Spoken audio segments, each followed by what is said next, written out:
Edison அவர்தான் இந்த மின்விளக்கை கண்டுபிடித்து நமக்கு கொடுத்த பெரிய ஒரு அறிஞர். எடுத்த உடனே மின்விளக்கை கண்டுபிடிச்சிட்டாரா? நான் கிடையாது, தெரியுங்களா? எடிசன் ஆயிரம் முறை முயற்சி செய்தும் கூட அவரால் இந்த மின்விளக்கை உருவாக்க முடியவில்லை. அப்ப அவங்களை கேட்டாங்க, 1000 முறை தோத்துட்டே இருக்கீங்களே, 1000 முறை போராடிட்டே இருக்கீங்களே, கஷ்டமா இல்லையான்னு கேட்டப்போ அதற்கு அவர் சொன்ன பதில் தான் வாழ்க்கை பூந்தோட்டம் என்பதற்கான பதில். அவர் என்ன தெரியுமா சொன்னார்?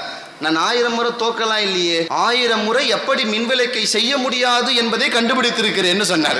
இன்பமா இருக்கிறதோ துன்பமா இருக்கிறதோ மனம் பார்க்கிற பெர்ஸ்பெக்டிவ்ல இருக்கே தவிர அது இன்பம் துன்பம் என்பது எதிலும் இல்லை என்பதை உணர்கிற அந்த மனம் தான் நம் வாழ்க்கையை இன்பமாக்குகிற இடம் என்று நான் நினைக்கிறேன். ஆல்பர்ட் ஐன்ஸ்டீன் எனக்கு ரொம்ப பிடிச்சவர். ரொம்ப அழகா சொன்னார், மகிழ்ச்சியான வாழ்க்கையை நீங்க வாழணும்னு ஆசைப்பட்டா அதை கொண்டு போய் ஒரு பொருளிடமோ ஒரு நபரிடமோ ஒப்படைக்காதீர்கள். ஒரு மகிழ்ச்சியான வாழ்க்கையை வாழணும்னு ஆசைப்பட்டா அதை கொண்டு போய் ஒரு பொருளிடமோ ஒரு நபரிடமோ ஒப்படைக்காதீர்கள், அது முழுக்க முழுக்க உங்கள் சம்பந்தப்பட்டது என்று ஐன்ஸ்டீன் சொன்னார். இது எவ்வளவு ஆழமான ஒரு வார்த்தை தெரியுமா? ஒரு நிமிஷம் அப்படி யோசிச்சு பாருங்களேன். நான் ஏன் ரொம்ப சோகமா இருக்கேன் அப்படின்னு நீங்க யோசிச்சீங்கன்னா, ஏன் வாழ்க்கை ரொம்ப போராட்டமா இருக்குன்னு யோசிச்சீங்கன்னா, நீங்க சத்தியமா காரணமா இருக்க மாட்டீங்க. நீங்க ஆசைப்பட்ட பொருள் கிடைக்காம இருக்கலாம். ஐன்ஸ்டீன் ரொம்ப அழகா சொன்னார், மகிழ்ச்சி என்பதை பொருளோடோ நபரோடோ பிணைக்காதீர்கள், அதிலிருந்து விடுவித்துக் கொண்டால் உங்கள் வாழ்க்கை மகிழ்ச்சியாக மட்டுமே இருக்கும் என்று ஐன்ஸ்டீன் சொன்ன தாரக மந்திரம்.